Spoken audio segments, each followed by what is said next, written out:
Alors, comme je vous le disais, le chapitre 11, où nous sommes arrivés, est un chapitre relativement court et relativement facile.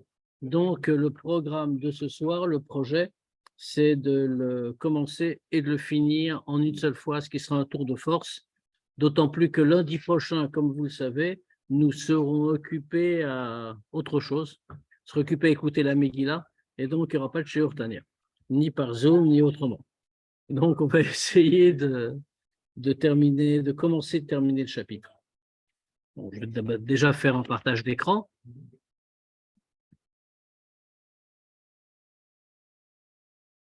Voilà. Donc, nous allons entamer le chapitre 11. On va faire d'abord, comme d'habitude, un petit résumé de ce qu'on a dit précédemment. Alors, précédemment, ce que nous avons vu, c'est ce qu'est un tzaddik vetovlo et un tzaddik veralo.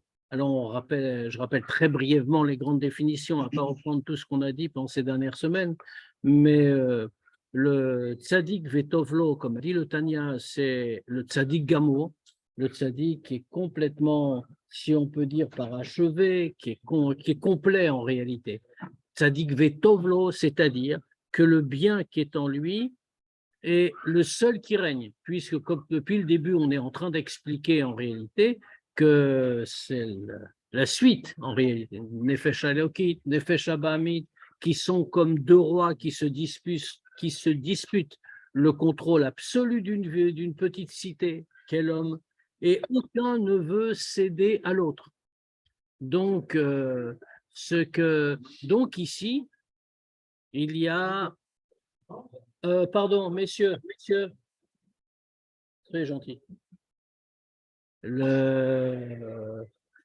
Et donc, ici, qu'est-ce qu'on voit? Les deux rois s'opposent l'un à l'autre, ils veulent le contrôle total et aucun ne cède. Donc, le tzaddik vetovlo, le tzaddik gamour, c'est celui qui a non seulement soumis le mal, mais plus encore, c'est que le mal est complètement anéanti et le tzaddik vetovlo l'élève, c'est-à-dire au niveau le plus haut. Il est alors appelé, comme a dit Rabbi Shimon Bar Yochai, il fait partie des Bnei Aliyah. Qu'est-ce que ça veut dire au sens profond, les Bnei Aliyah? Pas seulement des gens très hauts, mais des gens d'élévation. C'est-à-dire qu'ils élèvent, ils ont élevé le mal, ils ont élevé le Nefesh Abahamid de telle manière qu'ils rejoignent la Gdusha. Donc, mais ceux-là sont très peu nombreux en réalité. En revanche, il y a un autre degré, qui est celui qu'on a, le Tanya, appelé Tzadik Veralo, au sens profond, c'est-à-dire Tzadik She'eino Gamour. Qu'est-ce que c'est qu'un Tzadik She'eino Gamour? Un Tzadik qui n'est pas complet, qui n'est pas achevé, c'est-à-dire qu'il a encore un certain rapport avec le mal. Alors, ça ne veut pas du tout dire que le mal le contrôle. Ça veut pas, on parle en vérité pas d'une façon concrète ici. Bon, plutôt fait très concret, mais c'est dans l'essence qu'il y a la différence, dans l'essence de chacun. Le tzaddik veralo, c'est lui qui a encore du mal en lui. Ce qui ne veut pas dire qu'il lui obéit. Au contraire, en pensée, parole, action, il est absolument parfait. Il n'y a aucun problème. Ce est le mal, du fait de sa toute petite quantité, le mal est complètement annulé devant le bien. C'est-à-dire qu'on ne l'entend pas en réalité. Mais puisqu'il est encore présent dans l'homme concerné, ça veut dire que le tzaddik en question a encore un peu de lien avec le mal. Donc, il n'est pas parfait, il n'a pas tout transformé. Ça, c'est la grande différence. Et bien sûr, tzaddik veralo, comme a dit le Admor Hazaken, il y en a beaucoup de degrés. Alors que le degré supérieur dont on a parlé précédemment, ce n'est pas tout le monde. Et là, c'est vraiment quelque chose de tout à fait différent. Alors, ça, c'est ce qu'on avait expliqué. Donc, deux grands degrés. Maintenant, de la même manière qu'on a expliqué ces deux grands degrés, on va expliquer les deux degrés parallèles. Et d'ailleurs, le chapitre qu'on va commencer, le Yud Aleph, commence par ces mots-là, Vezé Leumadze, une chose en face de l'autre, puisque c'est le grand principe de la création. De la même manière, on l'avait déjà utilisé, ce principe, à l'occasion, d'autres occasions, dans un autre contexte, mais le principe est toujours le même. Tout ce que Dieu a créé du côté de la Gdusha, il a créé aussi du côté opposé, c'est-à-dire du côté de la Klippa. Donc, cette double gradation, Tzadik Vetovlo, Tzadik Veralo, on va la retrouver de l'autre côté. Qu'est-ce que c'est que l'autre côté? C'est Racha Vetovlo, Racha Veralo. Et on emploie, comme on le voit tout de suite, on emploie exactement les mêmes termes, parce que l'un est le d'une certaine manière de l'autre côté, avec quelques différences qu'on va soulever. L'un est le miroir de l'autre. Et ensuite, alors, on comprend que le Racha Vetovlo, on va le voir plus en détail, hein, bien sûr. Le Racha Vetovlo, c'est celui qui est en rachat, bien sûr, mais qui a toujours du bien en lui, tandis que le Racha Veralo est celui qui a tout oublié, d'une certaine manière. Mais bien sûr, il faut définir et préciser, parce que ce que je viens de dire est assez largement faux en réalité. Mais on va y revenir. Une petite précaution avant de commencer, c'est qu'on n'est pas en train de parler dans le vocabulaire courant. Quand on dit de quelqu'un c'est un rachat, qu'est-ce qui le rend un rachat? C'est l'acte qu'il a commis. Quelqu'un, alors on le dit c'est un rachat. C'est pas de ça que parle le Tanya. C'est pas faux, bien sûr, mais c'est pas de ça que parle le Tanya. Le Tanya ne nous parle pas de l'acte qui entraîne que quelqu'un est un rachat. C'est pas à ce niveau-là qu'il se place. Il se place au niveau de l'essence. De la même manière que pour le tzaddik, puisque c'est Zéloumadze, de la même manière que pour le tzaddik, le Tanya ne nous a pas dit il a fait telle et telle bonne chose, telle et telle belle chose. Et pour cette raison, maintenant, il est un tzaddik. Mais il a dit c'est son essence. Il a pris le mal, il l'a transformé, ou il n'a pas encore réussi à le transformer, etc. Pour un rachat, c'est exactement pareil. Ce qu'on va regarder, ce n'est pas ah, il a fait un acte qui n'était pas bien, qui était interdit. Donc maintenant, il est classé dans les Rechaïm.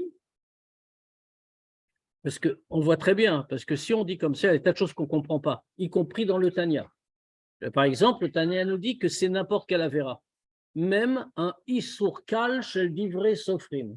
Même si c'est une petite interdiction des Chachamim. Alors qu'a priori, on pourrait dire, bah, ça se discute, je veux dire, quelqu'un qui fait tout bien, tout parfaitement, mais une petite chose, petite interdiction instaurée beaucoup plus tard par les Chachamim, mais qui n'est pas importante, même chez les Chachamim. Peut-être que ce n'est pas pareil, peut-être que ce n'est pas un rachat vraiment. Alors justement, si. Parce que ça montre quelque chose. Ça révèle, ce n'est pas l'acte qui entraîne qu'il a un rachat, effectivement, mais ça révèle que le mal chez lui est puissant. Parce que le rachat fait l'opposé symétrique du tzaddik. Comme chez le tzaddik, le bien était si fort qu'il a emporté sur le mal, le nefesh ha'elokit sur le nefesh habahamit. Chez le rachat, c'est l'inverse. Le nefesh habahamit l'emporte. Alors, soit il est vetovlo, c'est-à-dire que le nefesh lokit a encore un petit peu de place, soit il est veralo, autrement dit, il n'a plus que du mal, il s'est détaché de tout, comme on va le voir. Donc, dans ce chapitre 11, le Admour Azaken va parler successivement du rachat vetovlo, puis du rachat veralo, et ce sera à partir du chapitre suivant qu'il va développer ce qu'est un Beinoni. Donc, on souhaite à tout le monde de ne pas se reconnaître dans le chapitre 11 et d'attendre le chapitre 12. Donc, Perek Yudalev, chapitre 11. Vezé leumadze, et une chose en face de l'autre. Comme on a défini pour les tzadikim, on va définir pour les shayim. Racha vetovlo, leumat, tzadik veralo. Autrement dit, dans cet effet miroir, comme on a dit, cette symétrie, le Racha vetovlo correspond au tzadik veralo. Pourquoi? Comme on le voit. Dehainu, on peut le dire en un mot déjà. Chez le tzaddik, quel est le parallèle? Chez le tzaddik veralo, le mal est minoritaire. Et donc, le tzaddik ne l'écoute pas parce que le bien l'a submergé. Mais il n'a pas totalement disparu. C'est ce qui fait qu'il est veralo, qu'il est inogamour. Le racha vetovlo eh bien, il est dans la situation exactement symétrique. Le mal qui est en lui, le Nefesh Abahamit, l'emporte sur le bien. Mais le bien est là, Tovlo, il a encore du bien en lui. Dehainu. Shatov shebenafsho elokit. Le bien qui se trouve dans son Nefesh Elokit, shebemucho, qui est dans son cerveau. Ubechalal hayemini shebelibo, et dans la partie droite de son cœur. Kafouf ou batel, les gabé aram et aklipa, shebechalal asmali. Et batel, il est courbé, il est annulé devant le mal qui vient de la klipa du côté gauche du cœur. Veze mitralek, gamken, l'ervavot madrekot chalukot. C'était donc la définition commune du rachat, vetovlo, ce qui est déjà pas si mal, hein. Comme on fait qu'auparavant les chassidim dans les Farbrengen, ils disaient comme ça, quoi, qu'est-ce que c'est Beinoni, nous, alva et rachat vetovlo. Mais on va voir tout de suite que malheureusement, on est obligé d'en arriver à cette conclusion, puisque le rachat vera vetovlo, c'est celui qui a un point de contact avec le mal. C'est ça qui est le rachat. De temps en temps, il fait des avérotes. Et comme il vient de le dire ici, ça veut dire et c'est pour ça que j'ai souligné avant de commencer qu'on ne parle pas des actes qu'il fait. C'est peut-être rien du tout. C'est une chose dont tout le monde va dire, oh, c'est pour ça, c'est sans importance. Mais c'est pas ça le sujet. Il enfreint la volonté de Dieu. S'il est capable d'enfreindre la volonté de Dieu, ça veut dire qu'il a un rapport avec le mal. Et donc, dans ce cas-là, il a un rachat. Il a un rappel en lui et un rapport en lui, dans son essence avec le mal. Il a laissé passer le mal. Ça veut dire que le bien lui est soumis. Pourquoi le tzaddik verra, alors il fait que des mitzvot, alors que le rachat, le tovlo, lui, il peut faire des mitzvot et d'averot.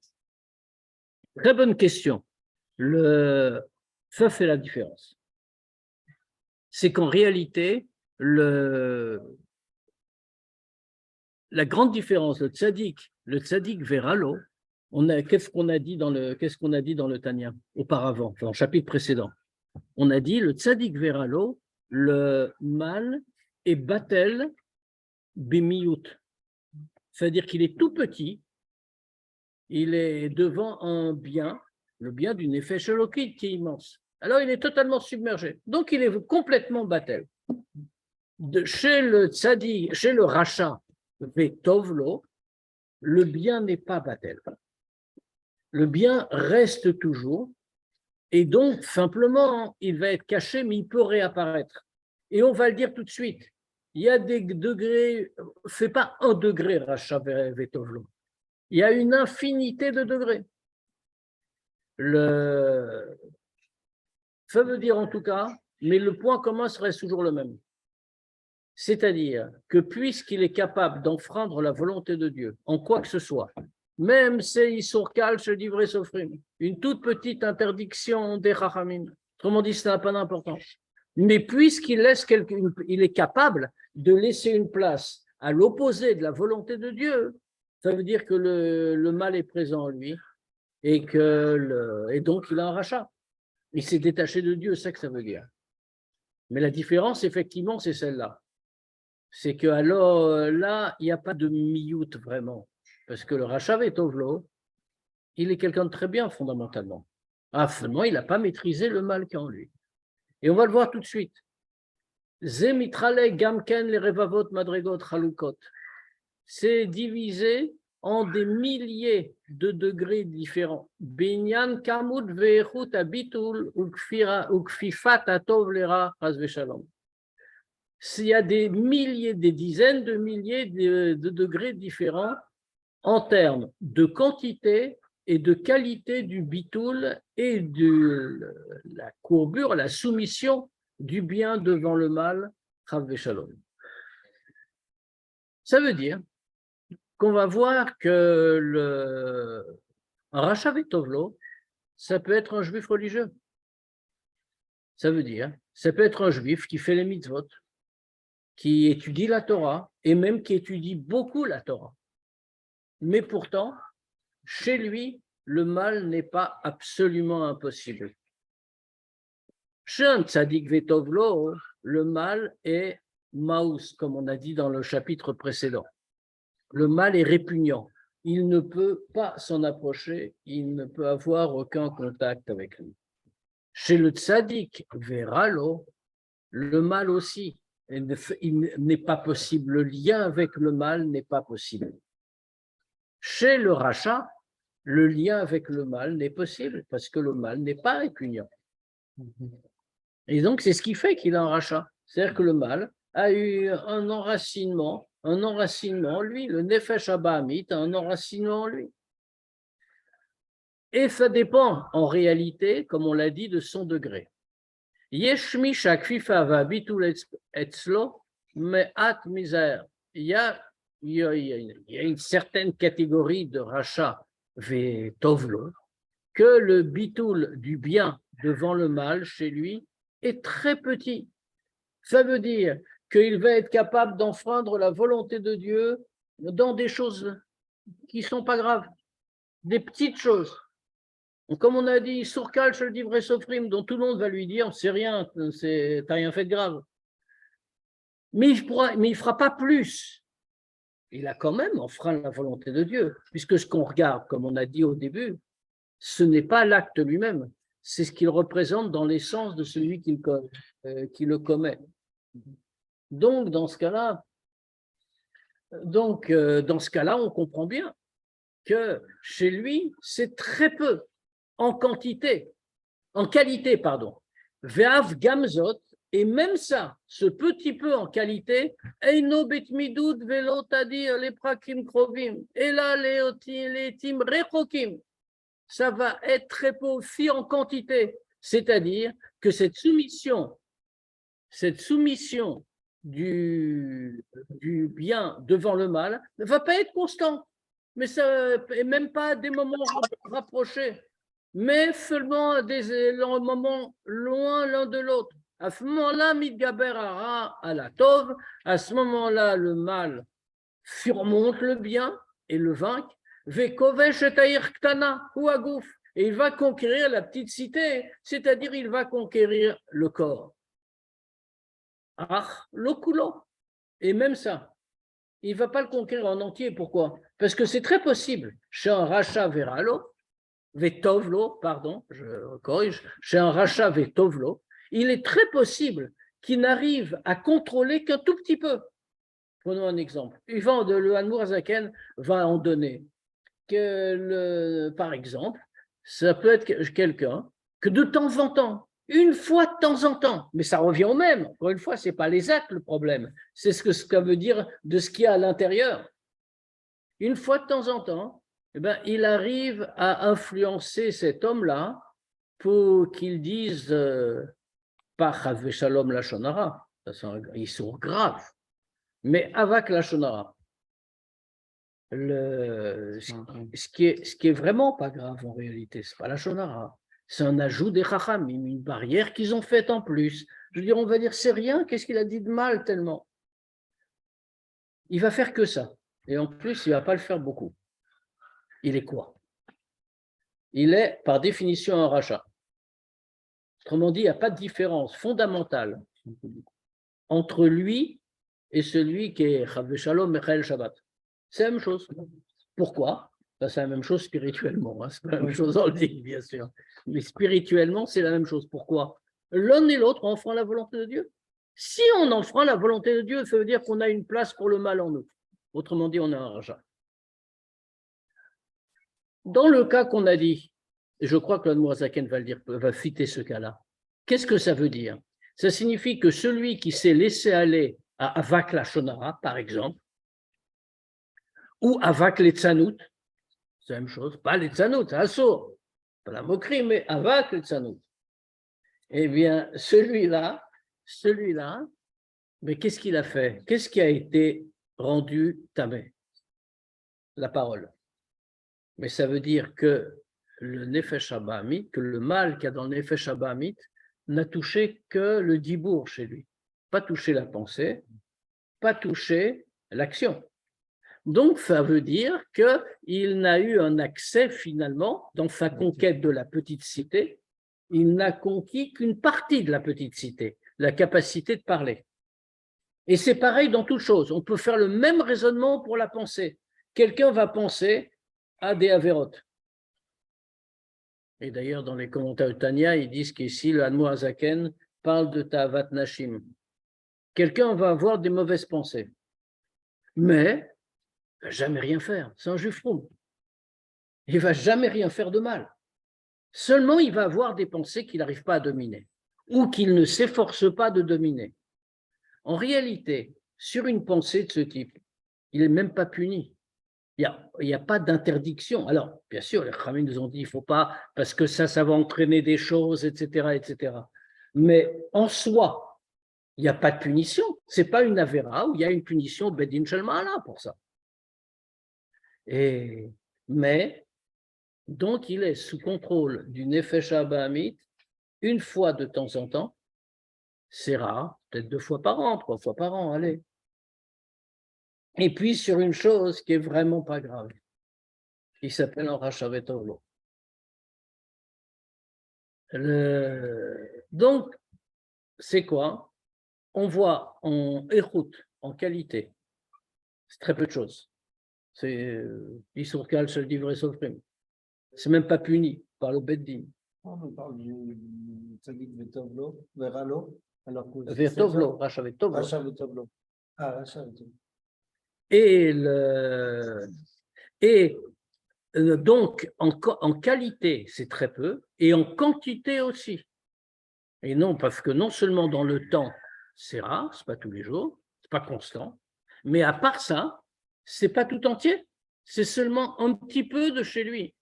Arlo Kulo, il a conquis donc la petite ville, la petite cité qu'est le corps, il l'a conquise, mais pas en entier, et la Mixato Levad, seulement un petit peu, Shiesar le Mashmato, que cette partie-là va lui obéir. Venas lo merkava ou levush litlaveshbo echad mishlosha levushe anal. Et il va comme ça pouvoir, il va aller au-delà, hein, pas seulement qu'il a conquise. Comme on a dit, c'est 2 rois qui se battent pour le contrôle de la cité, et donc ils veulent la contrôler totalement. C'est-à-dire que non seulement il va avoir le contrôle, mais ça va être pour lui une merkava, ça va être son chariot. Autrement dit, il en fait ce qu'il veut, il s'habille dedans. Dans un de ces 3 vêtements, pensée, parole ou action. Anal. Dainu, obema levad. Ce sera seulement l'action. La sot averot kalot, velo chamurot chave shalom. Pour faire des petites averot. Et pas chave shalom des averot graves. Parce que c'est un juif roum, comme on a dit. C'est un juif religieux. Il ne va pas faire des averot. Ce n'est pas contradictoire. Obedibour levad. Ou alors seulement dans la parole. Les daber avak la shonara, comme on a dit, ou veletzanout. Ici, le texte est letzanout, mais les commentaires expliquent que le mot avak, la poussière de la shonara, le mot avak poussière, se rapporte aussi à letzanout. Ou keal gavna, ou toute chose pareille. Ou alors bemarshava, la pensée, seulement la pensée. Irure avera. Il va penser à une avera sans jamais la faire. Mais exactement, le Admor Hazaken précise tout de suite. Ce qui ne veut pas dire que ce n'est pas grave. Pour la personne elle-même, c'est très grave. Comme les Chachamim nous disent que Irure Avera, c'est Kashim Avera. C'est encore plus grave que la Avera. Le Maharal de Prague le dit. Ça vient du Maharal, l'idée, enfin pas la phrase, mais l'idée reprise par le Admor Hazaken. On sait que le Maharal a été un des inspirateurs du Admor Hazaken. C'est le Maharal qui le dit, que comme la pensée, il dit comme ça, que comme la pensée est une chose plus spirituelle, alors ce qu'on fait par la pensée a une conséquence plus grave que ce qu'on fait dans l'action. Maintenant, concrètement, on ne l'a pas fait, on n'est pas puni. Mais c'est pour ça que tout de suite, l'Admor Hazaken a dit, attention, c'est pas grave. On a dit qu'en termes de qualité, c'est rien. Mais ça ne veut pas dire que ça n'a pas de conséquences. Vegam im eino me'arer ba'avera la sota. Et même si quand il pense, c'est pas qui va le faire.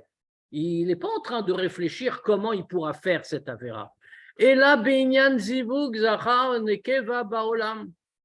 que simplement il est en train de réfléchir à ce sujet-là, le zivoug entre un homme et une femme en général, comment ça se passe dans le monde. Il y pense. Ça même, c'est Hirour Avera. Pourquoi c'est Hirour Avera?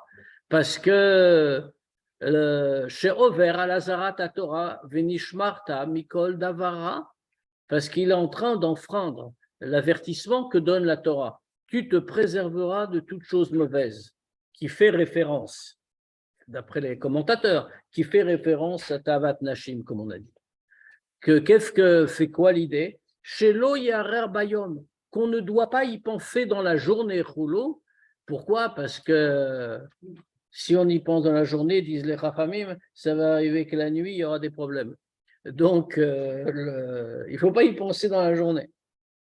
Ou, chez Shat Kosher, la Sog Batora, Veo Mefane Libo Levatala. Ou alors, que c'est un moment où il pourrait étudier la Torah. Et à ce moment-là, il perd son temps. Il se consacre à des choses vaines. Keditnan Ba'avot. Comme on l'apprend dans les Pirkei Avot, Anyo Ba'laila, que celui qui se réveille la nuit et qui c'est-à-dire qu'il n'y a rien à faire, il n'y a rien de grave, il n'y a rien d'important. Ou mefane libo chulu. Et qu'est-ce qu'il fait dans ce cas, au lieu de se consacrer à la Torah puisqu'il a du temps libre, eh bien à ce moment-là, il est en train de perdre son temps et de se consacrer à des choses vaines. Ça veut dire que c'est une faute de la pensée en réalité. Il aurait dû mettre sa pensée dans la Torah. Voilà, c'est chat à cocher. Il n'avait rien à faire. C'est pour ça que les Pirkei Avot donnent un exemple criant. C'est quelqu'un qui s'est réveillé dans la nuit, il n'arrive pas à dormir. Il a pris son portable, il a fait autre chose.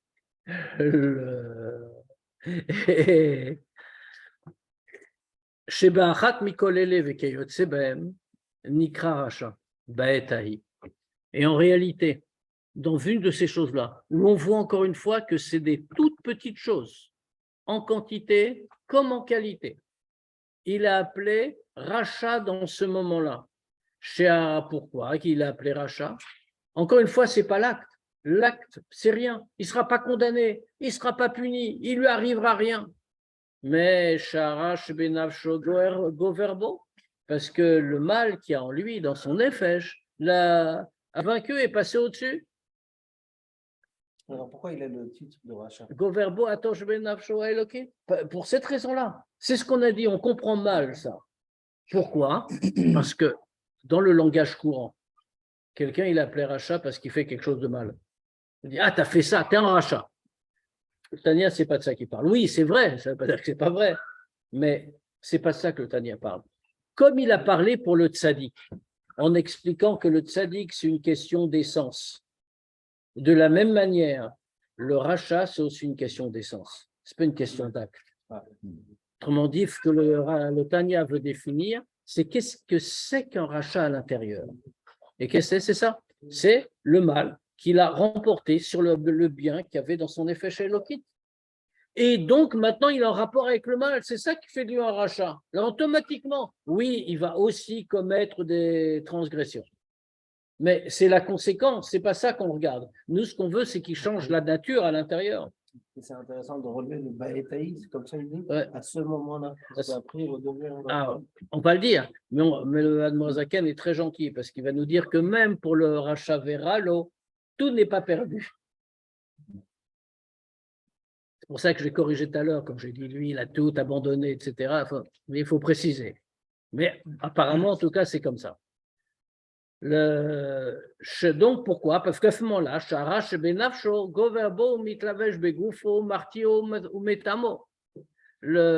parce que le mal qui est dans son nefesh a surmonté, c'est lui qui a vaincu, et il a surmonté le tov, le bien qui est dans le nefesh halokit.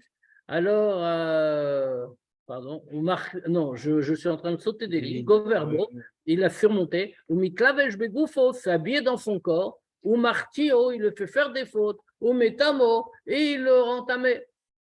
Maintenant, ça ne veut pas dire c'est un rachat vetovlo, c'est-à-dire que son lien avec le mal ne lui a pas fait perdre son lien avec le bien. C'est-à-dire que Acharkar, Goverbo Atov Shebenafsha Elokit. On a dit, un rachat est Tovlo. On dit, le Nefesh Elokit est toujours présent.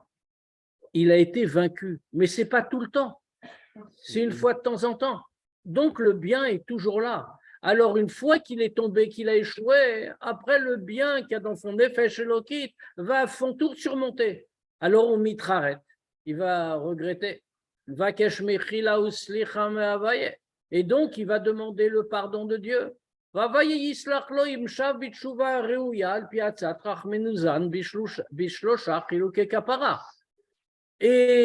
Dieu va lui pardonner s'il a fait tchouva comme il faut, c'est-à-dire, comme les Chachamim nous le disent, par les 3 sortes de kapara différents qu'il y a, Shaya, Rabbi Ishmael, Doresh, Chulu, Kmo Sheidberg, Makomacher, que Rabbi Ishmael développait, comme c'est marqué ailleurs. Alors, dans Igeret HaTshuva, je ne vais pas m'arrêter là-dessus, parce que dans Igeret HaTshuva, on va finir par y arriver, d'ici 3 ans, dans Igeret HaTshuva, le Admor Zaken, justement, va développer, il va commencer le Igeret HaTshuva par nous dire qu'il y a différentes sortes de kapara. Alors, la kapara qui arrive tout de suite dès qu'on regrette, on fait tchouva. La kapara qui arrive, il faut attendre Yom Kippour. Et pour les transgressions les plus graves, c'est-à-dire tout ce qui est karet, mitabide shamaim, il faut attendre les yisurim pour que la kapara se fasse. S'il a fait tchouva pour les fautes les plus graves, alors Dieu va lui pardonner. Alors maintenant, ça signifie malgré tout pas que tout. Qu'est-ce que ça veut dire la tchouva accepter? Que Dieu pardonne. Ça veut dire que Dieu ne lui reprochera pas la faute commise. Ça signifie qu'il ne sera pas puni et que la faute ne lui sera jamais rappelée, même au Yom Hadin. Maintenant, ça ne veut pas dire qu'elle est sans conséquence. Autrement dit, elle a des conséquences spirituelles et que ces conséquences spirituelles, il faudra les réparer. Et tout le Igeret HaTshuva va être là justement pour nous dire comment il faut faire pour réparer ça. Parce que littéralement, une avéra, il ne faut pas croire que parce que quelqu'un, quand on dit que la Tshuva répare tout, c'est vrai, mais jusqu'à un certain point. C'est-à-dire qu'une trace, ça reste une trace. Ça veut dire il y a le fait que Dieu ne va pas lui rappeler ses fautes, mais il y aura des conséquences, ça n'a rien à voir. C'est une trace qui est laissée et il faut aller au-delà de ça. Oui, quand on ne brille pas suffisamment, alors il dit, comme le gros bout de bois qui ne brille pas, alors tu dois faire le cheshbon nefesh peut-être. Alors il même faut, si tu as fait tchouva, mais rappelle-toi que tu as fait des avérotes il y a très longtemps. Parce que ça reste, même les avérotes de jeunesse, comme marqué dans Tania. Ça veut dire que maintenant, ça ne retire rien à ce qu'on a dit. Ça veut dire, quand on fait tchouva, Dieu pardonne. Si la tchouva est bonne, et d'après ce que nous disent les chachamim. Viesh, alors ça c'est pour le rachat vetovlo. Autrement dit, en réalité, il peut y avoir un niveau très haut de rachat vetovlo. Le rachat vetovlo, ça peut être presque un tzaddik veralo. Ça veut dire, imaginons, il y a un rachat vetovlo qui fait, allez, une fois par an, ou une fois tous les 2 ans, il a une petite chute, et quand il a sa petite chute, il enfreint, il s'orcale chez le livré Sofrim. C'est presque un tzaddik veralo en vérité. Maintenant, au plus bas degré de tzaddik veralo, bien sûr, mais c'est déjà pas mal. C'est-à-dire que tout le reste du temps, il est parfait. Et malgré tout, ça, il est rachat veralo, vetovlo, décidément, il est rachat vetovlo, parce que ça montre que le mal a une emprise sur lui. Et donc, puisqu'il a du mal en lui, il n'est pas un tzaddik. On a du mal qui a une influence sur lui et qui est capable de dominer le bien, même rarement. Ce n'est pas une question ni de quantité, ni de gravité de la faute. Viesh mishara goverbo yoter. Maintenant, il y a un cas plus dramatique. Pardon, j'ai quelque chose qu'on n'a pas souligné. On a dit, il regrette. C'est pour ça que les Chachamim nous disent que les Rechaim, leim haratot kerimon. Les Rechaim, ils sont pleins de regrets comme la grenade est pleine de graines. Donc là, on apprend qu'il ne faut pas, je n'ai jamais regretté. Bon, même une grenade, tu ne veux pas être. Hein? Ouais. Mais ils sont. Mais les Chachamim, ils disent aussi ça. Keriman, ils disent. Mais Oui, Keriman. ouais, c'est la même chose. Ah, Pourquoi? Mais c'est logique en réalité, comme on vient de voir. Or, un Racha Vetovlo, il n'a pas perdu le lien avec le bien. Il a toujours un effet shlokit qui se réveille, surtout s'il fait des avérotes légères que de temps en temps. Donc, dans ce cas-là, chaque fois qu'il tombe, il regrette. Maintenant, ça ne suffit pas. C'est bien le regret. Ça lui permet de faire tchouva, mais ça ne suffit pas, ce qu'on a dit. Non, maintenant, il y a pire. Parce que celui-là, s'il regrette, c'est parce qu'il a quand même un lien avec le bien. Le nefesh elokit est resté fermement attaché en lui. Viesh mi shara goverbo yoter. Maintenant, il y en a d'autres que le mal domine davantage. Umitlav shimbo kol shlosha levushea shel hara umartio ba'averot chamuot yoter ubeitim krovim yoter. Non, il y en a. Alors, que le mal est encore plus fort. Il va donc revêtir pas seulement une partie de la petite cité, mais tous les trois vêtements. Pensée, parole, action, et ça va être, et donc, puisqu'il est dans les trois vêtements, il va le faire des avérotes, et donc des avérotes plus graves, et à des moments plus rapprochés. Mais quand même, il mitraret. Mais puisqu'il a encore un effet shelokit actif, alors entre-temps, il va regretter. Il va avoir hirur tshuva au milieu de ses actes. Donc, il va avoir vraiment des regrets, encore plus souvent que le degré précédent.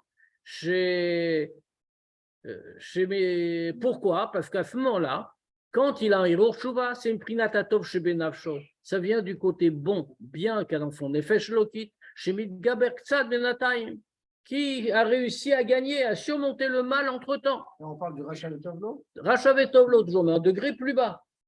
À contrario, le Racha Vetovlo, il est en train de. Pas forcément. De monter, alors que le Tzadik Veralo, lui c'est une chute. Ni l'un ni l'autre. Le Tzadik Veralo, c'est un degré. Le Racha Vetovlo, c'est un autre. Alors maintenant, le Tzadik Veralo, il espère arriver à Tzadik Vetovlo, mais c'est une autre affaire parce qu'il y a un changement de nature entre les deux. Donc, quant au Racha Vetovlo, normalement, il devrait vouloir s'élever au niveau de Beinoni. Alors, en tout cas, donc lui viennent des héros de Tchouva. Et la chaîne, loïd gavrut kolkar. Natsach et ara, lifrosh mechatarav legamre, liot modé veozev. Parce qu'il n'a pas la volonté ou parce qu'il n'a pas la capacité? Il n'a pas la volonté. Il n'arrive pas à surmonter le mal qui est en lui. Tout le monde a la capacité. Pas de devenir un tzaddik, mais le degré du dessus de Racha Vetovlo, ce n'est pas tzaddik, c'est Beinoni. Être Beinoni, Zumidat Koladam, on va le dire dans le chapitre suivant. La mida de Beinoni, c'est pour tout le monde. C'est-à-dire personne ne devrait être un Racha. Racha Vetovlo, c'est un Beinoni qui a raté le coup. Et maintenant, ça veut dire que lui, il aurait dû tout surmonter pour être modé Veozev, de reconnaître sa faute. Et il l'abandonne. Mais il ne fait que regretter. C'est là-dessus que les Chachamim. Et c'est là-dessus que les Chachamim ont dit les Rechaim, ils sont pleins de regrets. She'em Rov Arshaim. Ça, c'est la plus grande partie des Rechaim qu'il y a dans notre monde. Le Sheyesh Prinatov Benafsha Madaim, qui ont encore leur bonne partie dans le Nefesh. Autrement dit, ils n'ont pas complètement déraciné le Nefesh. C'est moins grave que le pire. Voilà. Mais ce qu'on disait tout à l'heure, cher Slim, c'est connu que dans les Farbringen, c'est toujours Alvaï qu'on soit un Racha Vetovlo. Ah, c'est la suite, je crois. On va comprendre pourquoi c'est extrêmement grave. Parce que là encore, quelqu'un a été capable de regretter. Il est capable de regretter. Qu'est-ce que ça veut dire qu'il est capable de regretter? Ça veut dire qu'il a un lien avec le Nefesh Lokit. Ah, d'accord, il n'arrive pas. Il n'arrive pas tout le temps à surmonter le mal, mais il y arrive parfois et il regrette. Ach misheino mitraret leolam. C'est celui qui ne regrette jamais. Ça veut dire quoi? Ve'en baimlo iruret tshuva klal. Et il n'a jamais de regret, il ne fait jamais de tshuva.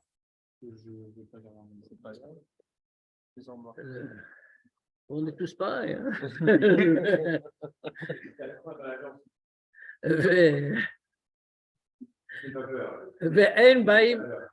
J'ai déjà beaucoup affronté. J'ai déjà beaucoup affronté. Et donc, lui n'a pas du tout de Hirure Tshuva. Il ne regrette jamais rien. Il fait mal, il transgresse la volonté de Dieu, mais il ne regrette jamais. Celui-là est un rachat, mais il n'est même pas appelé rachat vetovlo. Autrement dit, un rachat qui a toujours du bien en lui et qui de temps en temps se rend compte et fait tchouva. Pour recommencer après, il est plein de regrets, mais au moins, ça veut dire qu'il fera tâche à quelque chose. Lui, ce n'est pas le cas. Lui, il ne regrette jamais. Pourquoi? Il n'a jamais de réveil de tchouva. Il est rachat vera lo. Il est appelé un rachat qui a du mal en lui, c'est-à-dire qui n'a plus que du mal en lui. Alors, on va préciser quand même. Le mal qui est en lui, Nefesh Abamid, que tout le monde a, c'est le seul qui est resté en lui. Qui gavar kol kach halatov, parce qu'il a laissé tellement monter et tellement surmonter le bien, ad shenistalek mikirbo, au point que le bien est parti de lui. Alors attention, ça ne veut pas dire justement que le rachat verra l'eau, vers le plus bas des degrés auxquels on puisse descendre. Le rachat verra l'eau, ça ne veut pas dire qu'il n'a plus de bien. D'abord parce que c'est tout à fait contradictoire avec tous nos principes qu'on a déjà dit dans le Tanya. Chaque juif a une neshama qui est chelek elokam ima al mamash, qui est une partie de Dieu en haut vraiment, et cette partie-là ne disparaît jamais. Comme il est écrit, Kilo yidar menun nidar, personne ne sera définitivement repoussé. Ça veut dire, dans feu personne, il y a aussi le rachat veralo. Même un rachat veralo ne sera pas repoussé. Pourquoi? Il a toujours en lui la neshama. Alors qu'est-ce qu'on vient de dire ici? Si on lit comme ça, on a l'impression que l'Admor Azaken a oublié ce qu'il a écrit au début du Tanya. Ça veut dire, ça a l'air contradictoire. En vérité, ça ne l'est pas si on regarde bien. Le mal s'est tellement renforcé en lui sur le bien, jusqu'à ce qu'il soit parti du dedans de lui,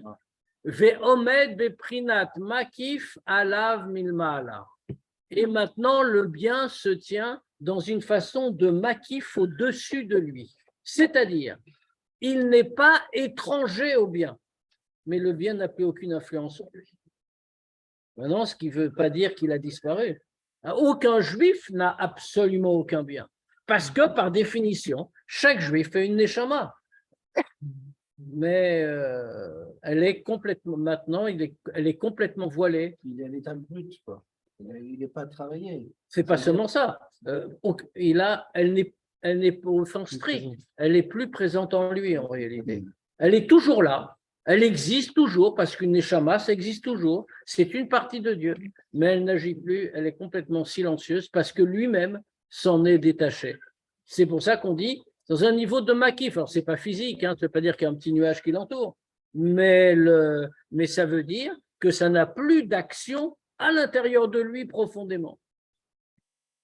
Et Velachen, Amorazal, c'est pour ça que les Chachamim nous ont dit Kol be'asara shrinta sharia. Les Chachamim, pour ça, c'est pour ça que les Chachamim ont dit que à chaque fois qu'il y a 10 juifs, la Shrina est présente. Ça veut dire, par exemple, des juifs, Chavé Shalom, qui ne sont pas froms, pas Shomrei Shabbat, qui font rien du tout. Question de din. Est-ce qu'ils comptent dans le minyan? Il y a chez certains, par exemple, on refuse de compter dans un minyan des gens qui ne sont pas froms. Et même si on est 10 qu'avec eux, ils vont prier sans minyan, mais ils ne prieront pas avec eux. Ça, on peut s'appuyer dans Shoto Shranaro, hein, pour s'en envoyer. Mais, hein? Oh non, pas du tout. Non, mais j'ai parlé de certains juifs froms, moi je ne suis pas fromm. Baba Salé, il priait qu'avec des gens qui faisaient Shabbat. Quoi? Baba Salé, il faisait attention de prier qu'avec des. Il y a des vrais dynimes sur ces sujets. Mais si on tient plus profondément avec le Tanya, que même en qu'est-ce qu'on vient de dire? Ça, c'est une grande chose en vérité. Que même en rachat verra l'eau. Quelqu'un qui est au plus bas des degrés, qui a fait tout, Chav Shalom, toute la vérote du monde, à part s'être suicidé quand même. Eh bien, celui-là, de toute façon, il a une neshama qui est une partie de Dieu en haut vraiment. Et donc, puisqu'il a une neshama qui est une partie de Dieu, il est toujours lié avec le bien, hein, et on ne peut pas dire qu'il est entièrement dans le mal. Et comme les Chachamim disent, il y a 10 juifs qui sont réunis, il y a la Shrina qui est présente. Donc, dans une fila, ça marche très bien. Et plus que ça encore, les Chachamim parlent même de, si on ne fait pas de choses extraordinaires. C'est-à-dire, on est réunis pour jouer aux cartes, voilà, pour regarder la Coupe du Monde de foot. Eh ben, Il y a quand même la Shrina. il y a quand même la Shrina. C'est-à-dire que Dieu est là pour regarder aussi le match. C'est l'arbitre. C'est le 11e. Bien sûr, c'est Quelle encore- horreur. enfin, de ce point de vue-là, c'est encore plus grave. Ah oui. C'est-à-dire, qu'est-ce qu'on fait faire à Dieu? Bah Qu'est-ce ouais. qu'on oblige Dieu à faire? Ouais.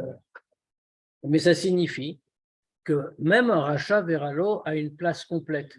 Et il peut toujours revenir puisqu'il a un rapport avec le bien. Il n'est pas abandonné. C'est-à-dire qu'il n'est pas aux mains du mal, si on peut dire. Donc maintenant, on a vu dans ce chapitre, le chapitre est terminé. On va s'arrêter là pour ce soir. Donc on a vu le rachat Vetovlo, le rachat Veralo. La semaine, non pas la semaine prochaine, puisque lundi prochain c'est Purim. Donc on va écouter le Tanya d'une autre façon. Mais le lundi suivant, Bezrat Hashem, donc on commencera le chapitre 12. Les chapitres suivants, ce n'est pas que le chapitre 12. Le Admor Azaken va nous parler de ce qu'on doit être. Benoni, puisque c'est ça qu'on doit être. C'est-à-dire qu'on doit être parfait en pensée, parole, action. Au prix d'une lutte constante, bien sûr. C'est toujours pareil. Le Admor Azaken, le Tanya ne parle pas des actes. Il parle de l'essence qu'on a au fond. Un tzaddik qu'on a vu la semaine dernière. Racha, on vient de voir, y compris au plus bas des degrés. À l'intérieur, il a perdu le contact, etc., etc. Un Beinoni, c'est celui qui se bat toute sa vie pour maintenir le contact. Et ça, tout le monde peut le faire, comme la Gemara nous dit, Beinoni zumidat koladam. Le Beinoni, c'est ce qui appartient à n'importe quel homme. Il suffit de le vouloir. Alors, on va expliquer ça à partir de la semaine prochaine. Alors, on peut poser quelques questions s'il y en a.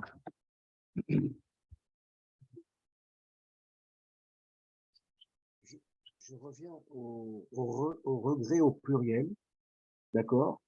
Que le premier regret, Meleim Haratot, ça veut dire on voit la chose positive ou négative? Les deux. Bon, On la mais, voit positive. D'accord, mais alors là, on la voit pas extraordinaire. Par contre, après, on met sur le point qu'ils n'ont même pas de regrets. Ouais. C'est parce que Donc, les regrets. sauf, c'est important, les regrets. Ça veut dire, bien sûr que c'est important. Sans regret, il n'y a pas de tchouva. Le rachat Vetovlo, c'est bien qu'il ait des regrets. Pourquoi? Ça veut dire qu'il a encore un rapport avec le bien. Le rachat Veralo, preuve est grave qu'il n'en ait pas. Parce qu'il n'a plus de rapport avec le bien. Donc, il n'a pas de regrets. Maintenant, le mieux, c'est de ne plus avoir l'occasion de regretter. C'est-à-dire d'arrêter les avérotes. Tu sais, il y avait une fois un mashpia à Kfar Chabad, qui est très connu, ça fait bien longtemps, qui s'appelait Reb Shlomo Chaim Kesselman. Et c'est un grand chassid des générations précédentes. C'était une mashpia à la yeshiva, à Kfar Chabad. Et un jour, il a fait un Formingen, il a posé comme ça la question du Tanya.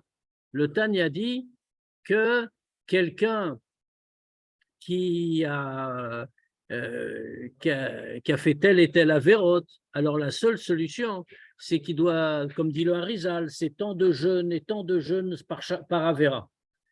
Alors, Shlomo Chaim donc dit, maintenant quand on fait le compte, ça veut dire avec l'avérote, quand des gens comme nous, avec les avérotes qu'on a faites, si on dit on va faire tchouva, maintenant on va tout effacer avec tous ces jeûnes, on va passer le reste de nos jours à jeûner, on mangera une fois par semaine peut-être. Donc je ne sais pas si on va survivre, donc il y a un vrai problème. Alors même si on fait des jeûnes réguliers, même si on dit que, comme le Admour Azaken il dit, comme on voit dans Igeret HaTshuva, on va les couper, on va faire des demi-journées, etc. Il faudrait vivre 300 ans pour tout effacer. Et le Admour Azaken dit, alors il y a une solution. Les jeûnes qu'on ne peut pas faire, parce que pour des raisons physiques, etc., on va les racheter par de la zaka. Il donne même le montant, le Admour Azaken. Pour chaque jeûne non fait, voilà la zaka qu'il faut donner. Bon. Alors, ça, c'est le Tanya. Maintenant, lui, Shlomo Chaim, il parle de ça. Et puis, il dit devant les Bachorim, comme ça, il leur dit, l'histoire est connue, hein, elle est même imprimée, cette histoire. Et il leur dit, maintenant, et comment faire? Il y a une autre question. Maintenant que l'Admour Azaken a dit ça, c'est très bien, mais ça fait beaucoup d'argent. On a le même problème. Tous les ta'anit qu'il faut faire, tous les jeunes qu'il faut faire, on ne peut pas physiquement. Maintenant, si on calcule, il faut donner l'argent qu'il faut donner. Qui a l'argent pour donner tout ça? Alors, celui qui n'a pas l'argent, comment il va faire? Quelle est la solution? Alors, l'Admour Azaken répond, c'est très simple, il ne faut pas faire de péché.